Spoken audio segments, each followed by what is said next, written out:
सबसे पहले तो ये समझते हैं कि डोपिंग टेस्ट क्या है। उसके बाद क्यों ना 3D एनिमेशन की मदद से डोपिंग टेस्ट के पीछे की साइंस को समझा जाए और स्टेप बाय स्टेप ये देखा जाए कि डोपिंग टेस्ट आखिर होता कैसे है, यानी कि how do you test athletes for doping.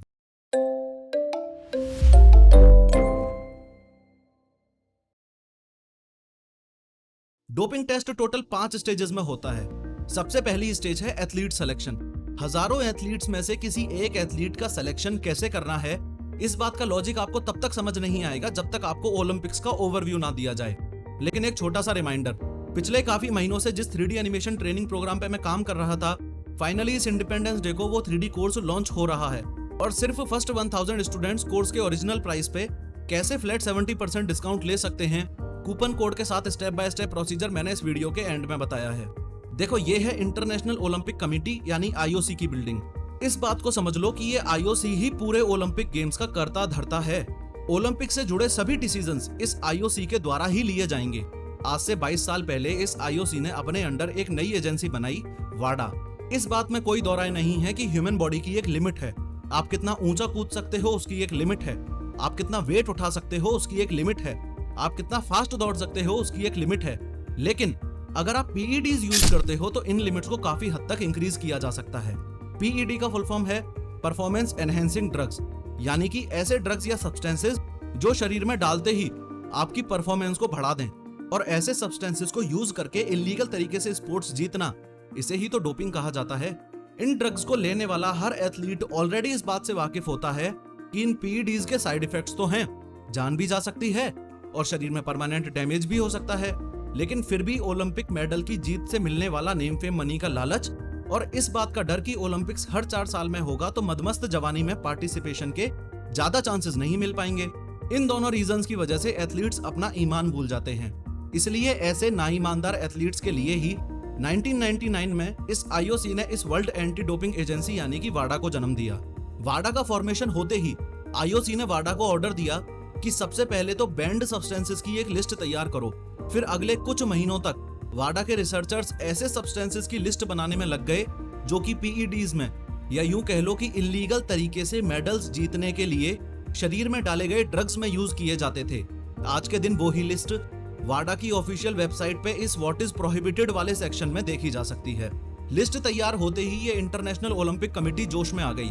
इसने पूरी दुनिया में अनाउंसमेंट कर दिया, सुनो सुनो सुनो, आज के बाद सिर्फ वो ही देश ओलंपिक गेम्स में पार्टिसिपेट कर पाएंगे जो इस बैंड सब्सटेंसेस की लिस्ट के हिसाब से चलेंगे, या दूसरे शब्दों में यूं कह लो, जो कंट्रीज वाडा की न्यू गाइडलाइंस के हिसाब से चलेंगे ताकि ओलंपिक्स में फेयर स्पोर्ट्स ऑर्गेनाइज करवाया जा सके।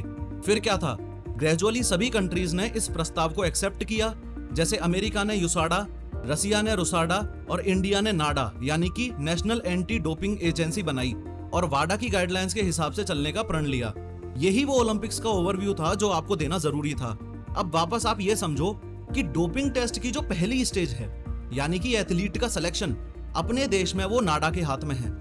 अगर आप एक रजिस्टर्ड एथलीट हो तो इंडिया की नेशनल एंटी डोपिंग एजेंसी का डोपिंग कंट्रोल ऑफिसर यानी कि DCO कहीं भी कभी भी बिना किसी एडवांस नोटिस के आपका डोपिंग टेस्ट करने का पूरा राइट रखता है। DCO चाहे तो आपकी रेस पूरी होते ही आपको पकड़ ले और अगर चाहे तो ट्रेनिंग करते वक्त एक सरप्राइज विजिट में आपको पकड़ ले। एथलीट सिलेक्शन के बाद सेकंड स्टेज है एथलीट नोटिफिकेशन। आपको सेलेक्ट करने के बाद वेरिफिकेशन के लिए DCO सबसे पहले तो अपना लाइसेंस दिखाएगा, फिर आपसे फोटो ID मांगेगा, फिर आपको आपके राइट्स एंड रिस्पॉन्सिबिलिटीज समझाएगा, फिर एक फॉर्म पे साइन करवाएगा और लास्ट में आपको डोपिंग कंट्रोल स्टेशन में चलने के लिए बोलेगा। इस पॉइंट पे आपके पास ये राइट है कि आप DCO से कुछ टाइम का डिले मांग सकते हो। जैसे अगर आप रेस जीत गए हो तो आपको मेडल सेरेमनी अटेंड करनी है, अगर आप इंजर्ड हो तो आपको हॉस्पिटल जाना है, अगर आपने मीडिया वालों से वादा कर रखा है तो आपको प्रेस कॉन्फ्रेंस अटेंड करनी है, एक्सेट्रा। बस शर्त यह है कि DCO इस पूरे डिले टाइम में आपको नोटिस करता रहेगा। एथलीट नोटिफिकेशन के बाद थर्ड स्टेज है सैंपल कलेक्शन। डोपिंग टेस्ट को डिले करने के सारे एक्सक्यूजेस खत्म होने के बाद जैसे ही आप डोपिंग कंट्रोल स्टेशन पहुंचते हो, वहां पे सबसे पहले तो DCO आपको ज्यादा से ज्यादा पानी पीने के लिए बोलेगा ताकि आप जल्दी से जल्दी मूत्र विसर्जन कर सको। जैसे ही आप यूरिन सैंपल देने के लिए रेडी हो तो DCO आपको इन सभी में से अपनी मर्जी की एक व्हाइट डिब्बी और ब्लू ढक्कन चूज करने के लिए बोलेगा।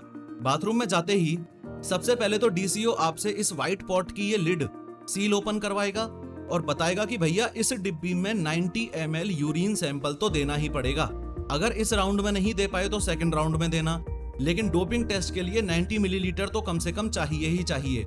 वाडा की गाइडलाइंस के हिसाब से जिस जेंडर का एथलीट यूरिन सैंपल देगा उसी जेंडर का डीसीओ सामने से अनऑब्स्ट्रक्टेड व्यू लेगा। यानी कि आप डिब्बी में अपना यूरिन सैंपल पास करो, उससे पहले आपको अपना शॉर्ट्स मिड थाई तक नीचे ले जाना होगा, अपनी टी शर्ट को फोल्ड करके ऊपर चेस्ट तक ले जाना होगा और अपनी स्लीव्स को फोल्ड करना होगा, ताकि डीसीओ साफ साफ बॉडी से डिब्बी में यूरिन पास होता हुआ देख सके। उसके बाद इस ब्लू लिड से अपने सैंपल को क्लोज करके डोपिंग कंट्रोल ऑफिस में जाके इस सैंपल को डिवाइड करना होगा। उसके लिए इन सैंपल किट्स में से आपको एक किट चूज करनी होगी और डीसीओ आपको ये चेक करने को बोलेगा कि इस किट के अंदर जो ए और बी सैंपल के लिए 2 एम्प्टी बोतल्स हैं, उनके ऊपर जो कोड लिखे हुए हैं वो दोनों कोड्स और इस किट के ऊपर लिखा हुआ कोड सेम है कि नहीं। यहाँ इस बात को समझ लो कि ये कोड इस जगह पे मैक्सिमम इंपोर्टेंस रखता है। रीजन आगे बताऊंगा। अगर कोड्स सेम होते हैं तो आपको ये यूरिन सैंपल इन 2 बोतल्स में हाफ हाफ डिवाइड करके सील पैक करके वापस इस किट में रख देना है। उसके बाद इस ओरिजिनल बोतल में से थोड़ा सा सैंपल लेके रिफ्रैक्टोमीटर में डाल के डीसीओ ये चेक करेगा कि यूरिन बहुत ज्यादा डाइल्यूट यानी कि पतला तो नहीं है, क्योंकि अगर बहुत ज्यादा डाइल्यूट हुआ तो टेस्टिंग नहीं हो पाएगी और आपको दोबारा सेम प्रोसीजर के थ्रू यूरिन सैंपल देना पड़ेगा। फाइनली लास्ट में टाइम है डिक्लेरेशन का। पिछले 7 दिनों में आपने जो भी मेडिसिन एक्सेट्रा ली हैं वो सब लिख के और अपनी सारी डिटेल्स चेक करके आपको इस फॉर्म पे साइन करना होगा। सैंपल कलेक्शन के बाद 4 स्टेज है सैंपल एनालिसिस। इस फॉर्म की एक कॉपी आपके पास रहेगी और दूसरी कॉपी के साथ आपके इस यूरिन का सैंपल लेबोरेटरी में भेज दिया जाएगा। एरी गैरी किसी भी लेबोरेटरी में नहीं, बल्कि सिर्फ वाडा एक्रेडिटेड लेबोरेटरी में। अपने कंट्री में न्यू दिल्ली में स्थित national dope testing laboratory NDTL ही अकेली लैब है जो वाडा एक्रेडिटेड लेबोरेटरी है। जनरली हर कंट्री में एक ही होती है। इधर बैड न्यूज ये है कि अगस्त 2019 से जनवरी 2021 तक वाडा ने अपनी इस लैब का एक्रेडिटेशन ही सस्पेंड कर दिया था, क्योंकि इंस्पेक्शन करने पे उन्होंने ये पाया कि अपनी लैब का वो रिक्वायर्ड इंटरनेशनल स्टैंडर्ड था ही नहीं। लेबोरेटरी में सैंपल एनालिसिस के टाइम पे किसी प्रकार की धांधली, घूसखोरी, दोस्ती या दुश्मनी ना हो सके, इसलिए वाडा के 2 बहुत ही इंपॉर्टेंट रूल्स हैं। सबसे पहला तो ये कि लैब में टेस्टिंग करने वालों के सामने एथलीट का नाम अननोन रहेगा, इसलिए इस A और B सैंपल की दोनों बोतल्स पे, इस किट पे और इस फॉर्म पे सेम कोड होने चाहिए और इस कोड से ही आगे के सारे प्रोसीजर्स होंगे। दूसरा रूल ये कि जो A और B सैंपल्स की बोतल की सील हैं, इनको सही तरीके से लैब में रखी हुई मशीन से ही खोला जा सकता है। लैब में पहुंचने से पहले रास्ते में अगर कोई छेड़छाड़ करेगा तो सील गलत तरीके से तोड़नी पड़ेगी और लैब वालों को पता चल जाएगा। सैंपल मिलते ही B सैंपल को फ्रिज में रख दिया जाएगा और सिर्फ A सैंपल पे टेस्टिंग होगी। सॉलिड फेज एक्सट्रैक्शन की हेल्प से लैब में सबसे पहले तो इस यूरिन सैंपल में से सारा वेस्ट निकाल के इसका सिर्फ इतना सा क्लीन पोर्शन रख लिया जाता है। उसके बाद इस सैंपल को लिक्विड क्रोमेटोग्राफी मास स्पेक्ट्रोमेट्री की हेल्प से स्क्रीन करके इसके अंदर के कंपाउंड्स का मास कैलकुलेट किया जाता है और मेनली ये देखा जाता है कि वाडा की ऑफिशियल वेबसाइट पे 400 से ज्यादा प्रोहिबिटेड सब्सटेंसेस की ये जो लिस्ट है, उन कंपाउंड्स से इस सैंपल में कोई कंपाउंड मैच हो रहा है कि नहीं। अगर मैच हो गया तो आपको डोप टेस्ट में फेल्ड माना जाएगा।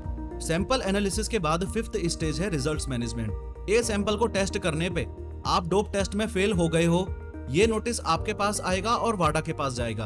अब टेस्टिंग होगी बी सैंपल की और वाडा की गाइडलाइन के हिसाब से एथलीट को पूरा हक है कि वो बी सैंपल की टेस्टिंग खुद जाके देख सके, क्वेश्चन एंड आंसर कर सके एक्सेट्रा। बी सैंपल को टेस्ट करने पे अगर आप डोप टेस्ट पास कर गए तो निर्दोष माने जाओगे और अगर बी सैंपल भी PEDs का मारा निकला तो जिंदगी भर के लिए स्पोर्ट से बैन कर दिए जाओगे।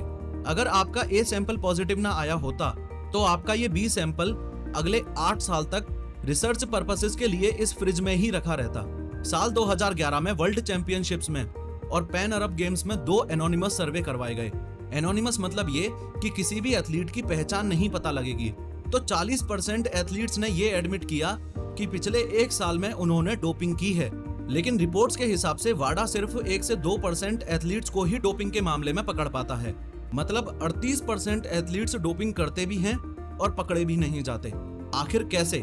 आपको ये सुन के भी हैरानी होगी कि इतिहास में दुनिया के टॉप 10 बेस्ट 100 मीटर स्प्रिंटर्स में से सिर्फ 3 ही क्लीन थे, बाकी सब ने डोपिंग करके रेसेस जीती थी। बहुत जल्द इस professor of how YouTube channel पे इस वीडियो के सेकंड पार्ट में, यानी कि how do athletes cheat on doping test वाली वीडियो में हम ये सारे पॉइंट्स डिस्कस करेंगे और इस बारे में बात करेंगे कि एथलीट्स एग्जैक्टली डोपिंग टेस्ट को मात कैसे दे पाते हैं। ऑन द अदर साइड, अगर आप 3D एनिमेशन सीखने में इंटरेस्टेड हो तो 15 अगस्त 2021 को सुबह 10 बजे master 3D with professor course के लॉन्च होते ही चेकआउट पेज पे यहाँ ब्रेनडिक 70 कूपन कोड अप्लाई करके बाय नाउ पे क्लिक करके flat 70% discount as soon as possible claim कर सकते हो। और अभी इंस्टेंटली कोर्स का प्राइस जानने के लिए मेक श्योर आप professorofhow.com पे जाके इस ज्वाइन द वेटिंग लिस्ट पे क्लिक करके 3D कोर्स की वेटिंग लिस्ट को ज्वाइन कर लें। Links in the description.